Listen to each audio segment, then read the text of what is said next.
अस्सलाम वालेकुम व्यूअर्स, आप लोग देख रहे हैं मेरा YouTube channel MS biology. Yesterday we discussed about the very basics of the nucleotide, its functions, and start codon and stop codon and the stuff like that. Today we are also going to study the very basics of nucleotide.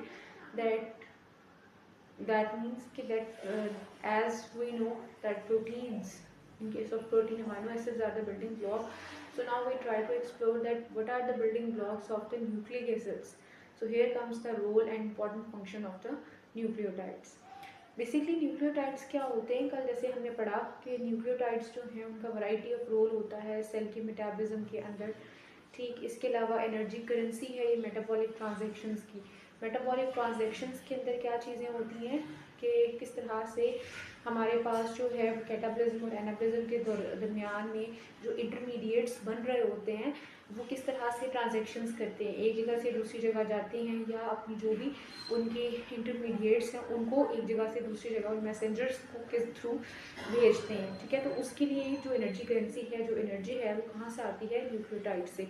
Just like the way that ATP is the energy currency of the cell. फिर हमने ये भी देखा था कि जो structural component है enzyme cofactor का और मेटाबॉलिक इंटरमीडिएट्स का वो भी न्यूक्लियोटाइड्स ही हैं। इसी तरीके से हमने ये भी देखा कि जो RNA है और जो DNA है उनके जो कॉन्स्टिट्यूएंट्स हैं वो भी हमारे पास क्या है? न्यूक्लियोटाइड्स हैं। And what about DNA and RNA? DNA और RNA हमारे पास मोलेकुलर रिपोजिटरीज होती हैं किसकी? जेनेटिक इंफॉर्मेशंस की। और यहाँ तक करने के बाद जब हमने इसके 3-4 ये फंक्शन पढ़ लिए तो हमने बहुत बेसिक चीज़ पढ़ी, वो था जनरेशन टू जनरेशन सर्वाइवल, कि एक जनरेशन से दूसरी जनरेशन के अंदर सर्वाइवल कभी भी पॉसिबल नहीं हो सकता जब तक कि हमारे पास ये न्यूक्लियोटाइड ना हो, ये स्टार्ट कोडोन ना हो, ये स्टॉप कोडोन्स ना हो। स्टार्ट कोडोन मीन्स यानी कि ट्रांसक्रिप्शन होती है आपके पास DNA से RNA बनता है, और ट्रांसलेशन का मतलब है कि RNA से हमारे पास जो है वो प्रोटीन बनाई जा रही है। तो अगर हमारे पास ये ट्रांसक्रिप्शन और ये ट्रांसलेशन होगी ही नहीं तो फिर हमारे पास जो है वो लाइफ सस्टेन नहीं करेगी, और जब लाइफ सस्टेन नहीं करेगी तो एक जनरेशन से दूसरी जनरेशन तक लाइफ का ट्रांसमिट होना, लाइफ का ट्रांसमिट होना ये इम्पॉसिबल है। सो इसलिए ये जो 3 अल्फ़ाबेट्स हैं जिनको हम वैसे तो बहुत ज़्यादा इग्नोर कर देते हैं, AUG, कि ये क्या है? सिंपल एक A लेटर है, U लेटर है और G लेटर है।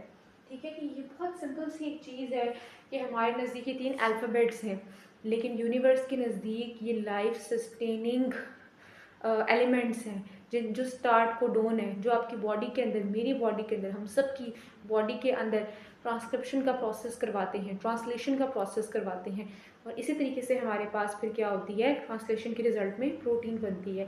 फिर हमने साथ में ये भी डिस्कस किया कि हमारे पास जो DNA है और RNA है उसमें फ़र्क किस चीज़ का है। जो बहुत बेसिक फ़र्क है हमारे पास वो है हमारे पास न्यूक्लियोटाइड्स का, विच मीन्स के यू जो है यूरेसिल है, और यूरेसिल मीन्स के ये किस में होगा?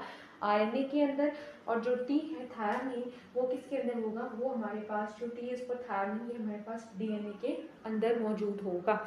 तो ये तो हमारे पास वो बेसिक्स थी जो हमने कल पढ़ी। ठीक, आज हम जो बेसिक्स पढ़ने जा रहे हैं वो इससे भी ज़्यादा बेसिक्स हैं, और वो हैं ये कि बिल्डिंग ब्लॉक्स न्यूक्लिक एसिड का क्या है।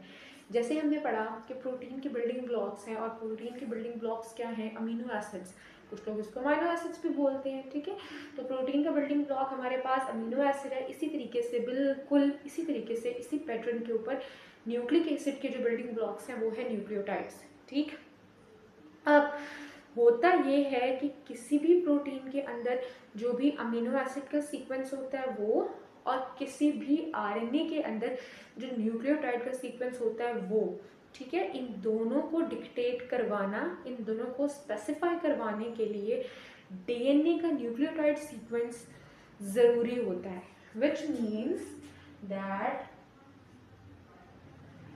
अमीनो एसिड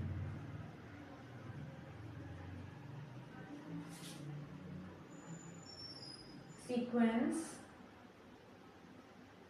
in protein और RNA, sorry, nucleotide sequence nucleotide sequence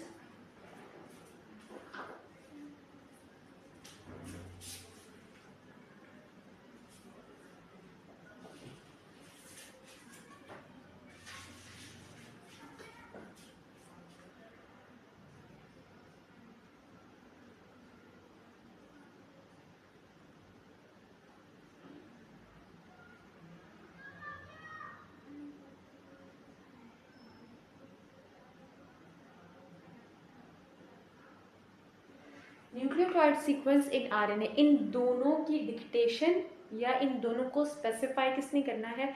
DNA ने, डीएनए के न्यूक्लियोटाइड सीक्वेंस ने। ये इम्पॉर्टेंट रोल है जो आज हमने इस चीज़ को डिस्कस करना था या मैंने आपको बताना था। ठीक है, बिल्डिंग ब्लॉक्स तो हमने कह दिया ना, जिस तरह से प्रोटीन को कहा जाता है कि प्रोटीन बिल्डिंग ब्लॉक्स हैं, न्यूक्लिक अमीनो एसिड्स जो हैं बिल्डिंग ब्लॉक्स हैं प्रोटीन्स के। इसी तरह से अगर हम कह रहे हैं कि जेनेटिक इन्फॉर्मेशन के मोलेकुलर रिपोजिटरीज डीऑक्सीराइबोन्यूक्लिक एसिड्स हैं और राइबोन्यूक्लिक एसिड हैं, तो इसके लिए हमें शो भी तो करना पड़ेगा। तो इसको हम इस तरह से शो करते हैं कि आरएनए के जो भी न्यूक्लियोटाइड सीक्वेंस होता है और प्रोटीन का जो भी अमीनो एसिड सीक्वेंस होता है, इन दोनों को स्पेसिफाई करता है nucleotide sequence of RNA, sorry DNA.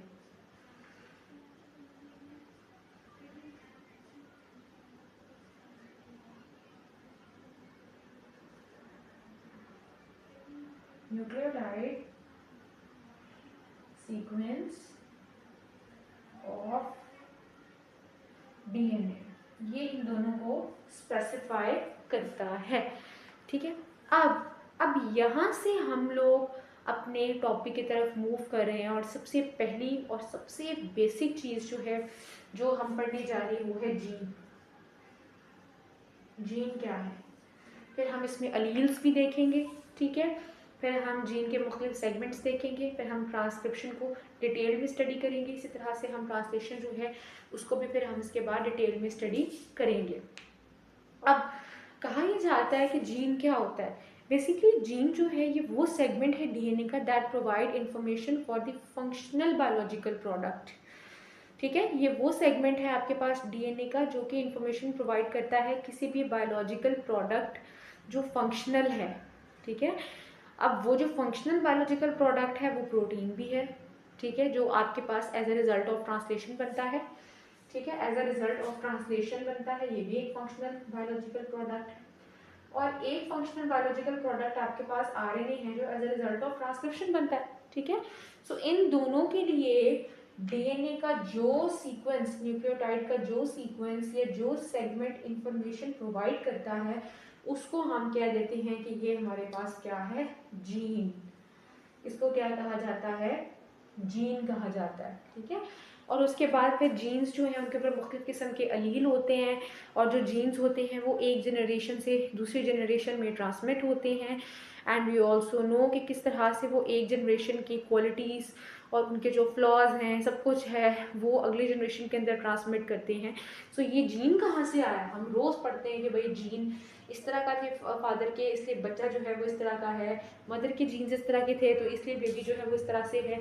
तो जीन्स है क्या, जीन्स यही है कि न्यूक्लियोटाइड का जो सीक्वेंस आपके पास आरएनए में as a result of transcription मौजूद है और प्रोटीन का sequence as a result of translation आपके पास जो अमीनो एसिड के अंदर मौजूद है, अमीनो एसिड का जो sequence as a result of translation आपके पास प्रोटीन के अंदर मौजूद है, उन सबको तमाम फंक्शनल बायोलॉजिकल यूनिट्स को स्पेसिफाई करने के लिए जो डीएनए का न्यूक्लियोटाइड सीक्वेंस था, ठीक है, जो इनकी डिक्टेशन करवाता है, जिनको बताता है, क्योंकि डीएनए का अपना न्यूक्लियोटाइड सीक्वेंस भी तो बहुत बड़ा होगा ना। ठीक है, ये आपके पास ऐसे हो सकता है, फॉर एग्जांपल AUG, डीएनए के अंदर यूनिवर्सल तो होता नहीं है, TC, फिर A, फिर C, फिर T, फिर G, फिर T, फिर G।